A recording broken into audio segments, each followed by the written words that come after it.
Welcome to Avritt's Academy, the broadcast dedicated to Christian educators, both at home and in the classroom. I am Katherine Avritt. This is our 5th episode and final of the series, All Failures Are Communication Failures.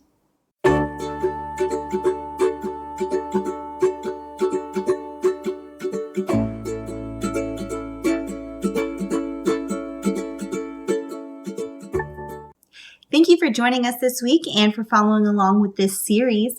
As we discussed in the past, when we look at any problem or situation that's arisen in the classroom and we look back to what was the root cause of it, why do we have this chaos or why do we have this issue, we can see that it probably falls back to a communication failure. In the previous episodes, we've talked about the importance of communication with God, with the administrator, principal, whatever the title is to your supervisor, with other coworkers or other teachers, and with parents. Today we're going to talk about the importance of communication with students. Now, we shouldn't take for granted that that is literally your job. Your job is to talk all day and to communicate with students. Now, when we communicate with students, as I said in previous episodes, it is always best to communicate with a student both verbally and written communication. I have learned this over my years, especially as I've taught in high school and junior high.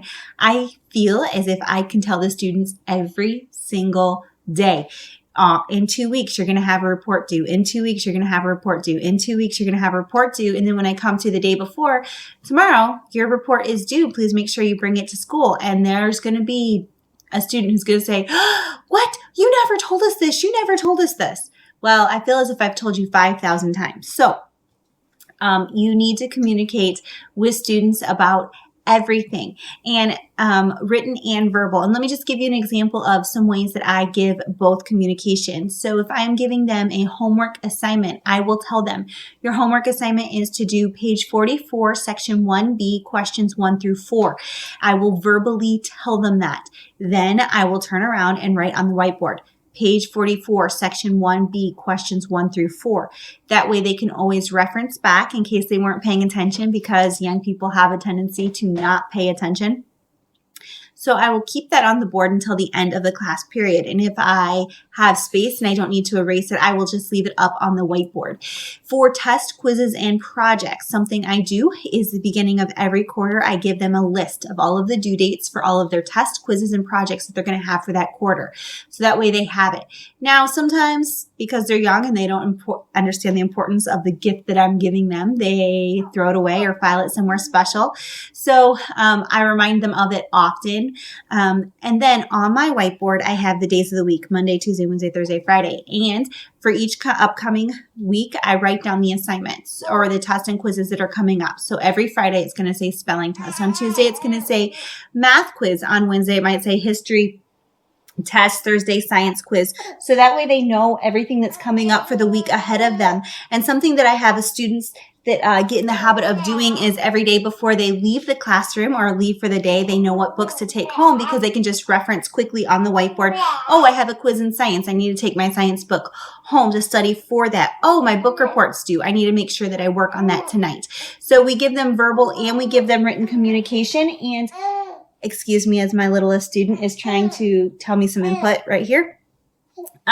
You can never over communicate with students. It's best for them to know the communication and know what you're going to say, and to predict what you're going to say rather than for them to be clueless and they don't have any idea of what's going on in the classroom. So the more communication you can give them, the better. Now, when we're communicating with students, we need to communicate in these 3 ways. First, we need to communicate classroom procedures and rules. So when I say classroom procedures, they should know when they come into the classroom in the morning. Maybe it's elementary school and you have them line up at the door. Then they go put their stuff hang their backpack on their hook, put their stuff in their cubby, get their pencils sharpened. You should have these procedures clearly outlined so that every student knows what to do, and it shouldn't be a mystery as to what do I do to start my day. Also, rules. So they should know if I am talking in class, I'm going to get a demerit. If I don't bring my homework in, I'm going to have this consequence. So that way when it happens and you have to correct them or give them some discipline, it's not a surprise. I didn't know if I went in an off-limits area, I would get demerits, or I didn't know I would receive suspension after 75 demerits. If you communicate clearly, when the situation happens that you need to discipline or correct, it just goes a lot more smoothly if they know what they're anticipating. Another thing I can't take for granted is that students know how to do homework. So in the beginning of every school year, and fortunately for you, I am grading some papers right now, I teach my students how to write their homework. I tell them they need to put their name on there and their lesson on there, and then they're going to write their information here and write the answers over here. Now, I assumed when I was a first year teacher that every student knew how to do homework, but this is amusing to me. At the time it wasn't, but now looking back 15 years later, it was. I had a student who I asked for his math assignment and he did all of his work right in here. I have no idea why a student would do that, but that made me realize that we need to just work from the premise or work from the assumption that students know nothing and they don't know what you want, and you need to communicate that with them. So we need to communicate our classroom rules and procedures. The second thing we need to communicate with them is our assignments, homeworks, and projects. You need to clearly communicate with them how these need to be accomplished and when you need to turn them in. So for example, when I was only teaching junior high science, I assumed that these junior high students knew how to do a research project, and I would just write, your research project is due, and I didn't give them complete specifications. It wasn't until I got communication from parents or from students saying, I don't know what I'm doing, or they don't know how to do this, that I realized if I want them to do a research project, even though this is an English class, I have to detail it out for them and have them do an outline, have them do X, Y, and Z, and I have to take time in class to explain it to them, even though I shouldn't have to take for granted that they know how to do a report. I should just line it out for them. So if you're giving them projects or reports, you can't just say, here you go. You have to be able to communicate what you want specifically, and you have to not just assume they know how to do everything. And you have to be available for communication with them.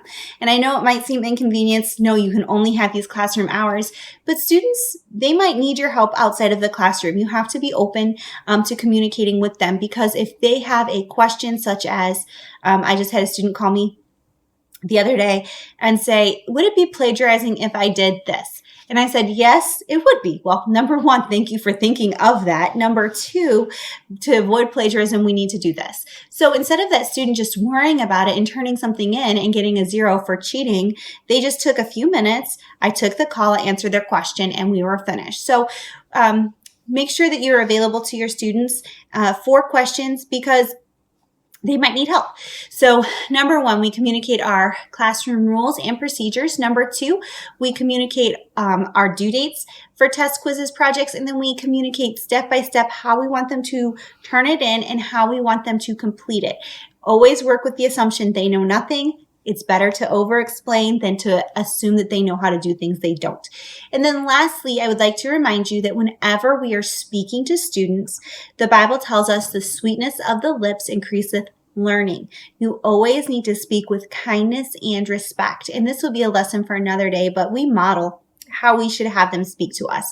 So if you want to be spoken to with respect, we shouldn't just take the authority, I'm your teacher, I'm an adult, you need to respect me. We need to practice that with them. Never speak down to them, never speak derogatory toward them. Always speak in a kind manner. Now, there's times that warrant firmness. If your classroom is, disorderly, you should never scream at them or yell at them, because you've probably let it go too far if you have to raise your voice. The only time I will, let's say, raise my voice or yell at my students is if they're across the gym and they literally can't hear me unless I shout at them, and I still dislike doing that. But we always need to speak with kindness and respect. No matter how foolish a child is or a student is, you should always treat them kindly and with respect. It makes that relationship that you have between each other, between you and your student, it strengthens that, and it allows you to teach better to them, and they're going to receive the knowledge better.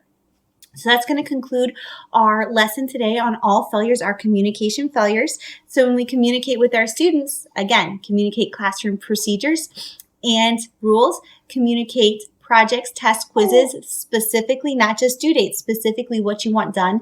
And always, always, always speak with kindness and respect.